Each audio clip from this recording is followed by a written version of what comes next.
So I started having all these hallucinations, hearing voices, and one time I was in my room and I heard voices and began to sense the presence of evil.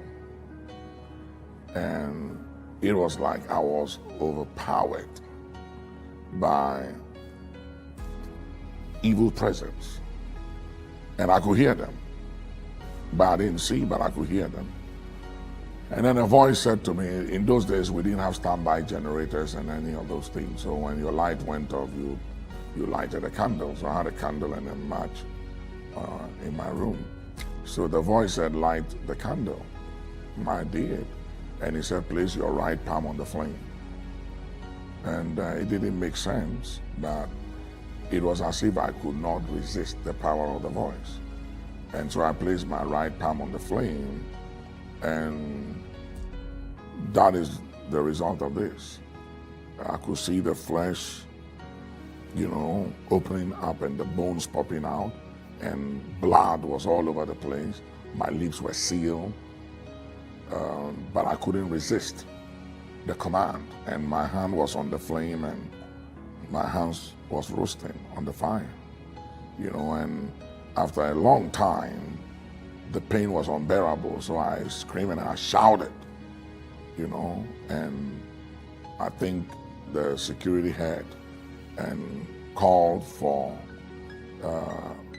help. So they came and broke my door, and when they came, took me out, all the fingers were gone. And I ended up at the hospital for 4 months with all kinds of procedures and things to help me. And I will run out of the ward. They have to arrest me, bring me back, put me in chains, inject me to get me to be calm, to sleep. And I was having all kinds of spiritual experiences.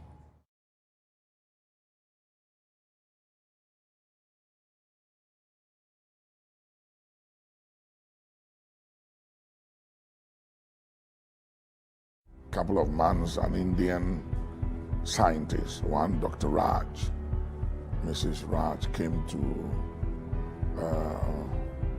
speak to me about Jesus, gave me some tracts, and that was where I had an encounter with Jesus and got born again. And right there from the bed of affliction, I started talking about Jesus and testifying of him based on my personal encounter.